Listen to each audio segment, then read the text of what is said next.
A lot of people still believe change comes from intensity. The harder push, the stricter plan, the bigger reset, the all or nothing week where you finally get serious. And sometimes intensity does create movement, but it does not always create staying power. Because the thing that changes a real life is not usually the burst. It is the practice you can repeat, the small things you come back to, the thing that still works when you're tired, busy or stretched, human. That is why this matters, because small daily practice can change more than intensity ever does. A lot of people have been taught to respect what looks impressive. The hard workout, the strict challenge, the dramatic discipline, the visible push.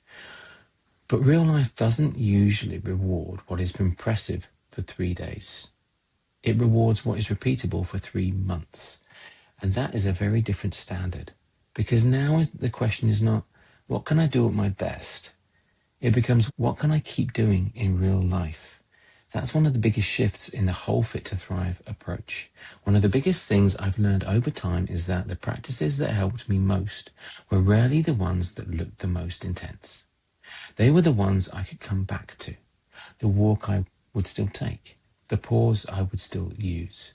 The smaller rhythm I could hold. The supportive action that still fit the day I actually had. And those things did not always feel dramatic. But over time they changed far more, because what you repeat keeps shaping you. And what disappears after a burst usually does not. The first thing to understand is that intensity is not the same as effectiveness. Intensity can feel powerful because it gives you a strong emotional hit. You feel like you're doing something. You feel serious. You feel committed. You feel different.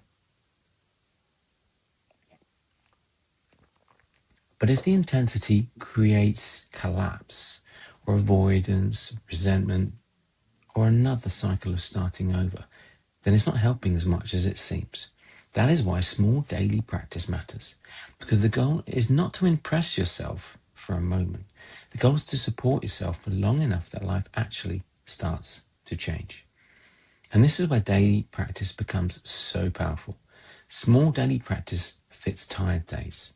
It fits full weeks. It fits parenting. It fits work. It fits ordinary life. That matters because real life is where habits either survive or disappear. If something only works in ideal conditions, it is fragile. If something still works when life is messy, now it has real value. That is why healing habits begin small. Not because small is weak, because small is usable. And usable is what keeps showing up. And once something keeps showing up, it starts doing deeper work. Small daily practice does not only shape outcomes, it shapes trust. Every time you return to something small that helps you, you're teaching yourself something. I can come back to this. I can support myself here. I can build from this point.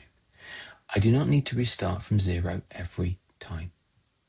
That matters more than people realize, because intensity often creates pressure. Practice creates relationship. And if you can build a better relationship with yourself through repeated support, that changes more, much more, than one hard push ever could.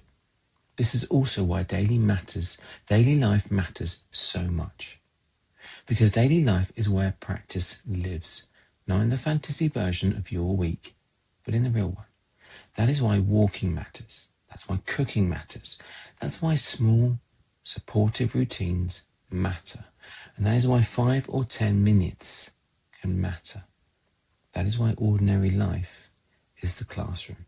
Because what you can practice there, you can keep. And what you can keep can change a life. So no, intensity is not always wrong, but intensity without repeatability is often overrated. The practices that change a real life are usually the ones that can survive real conditions. That's why small daily practice can change more than intensity, not because it looks bigger, because it lasts longer. And once you really understand that, another question starts to matter too. Because if small daily practice is so powerful, then what kind of small habit actually helps you feel more like yourself again? This is where the next layer opens up. So watch the next video where I talk about one small habit that helps people feel more like themselves again, and why that question can change the way you build healing habits from here.